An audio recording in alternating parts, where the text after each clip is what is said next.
Ini ayah aku yang ditinggal isterinya sebabnya dia tak suka makan Kinder Joy. Kinder Joy tak sedap. Ayah, jomlah pergi kedai beli Kinder Joy. Aku nak Kinder Joy, ayah. Tak payah. Ayah tak suka Kinder Joy. Tak payahlah beli.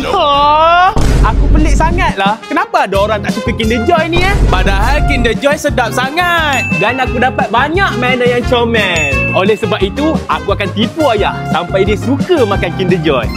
Cara pertama, aku akan buat Kinder Joy ni nampak sebiji macam telur. Sekarang mesti ayah tak dapat bezakan. Mesti ayah kena tipu. Ayah kan suka makan telur mentah. Ni, mana telur mentah besar untuk ayah? Kanlah. Ini macam Kinder Joy je. Tapi Kinder Joy aku kena buang.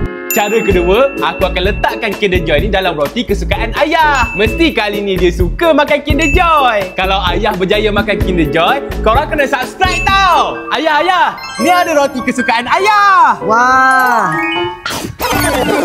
Dalam ni ada apa ni? Kinder Joy. Subscribe.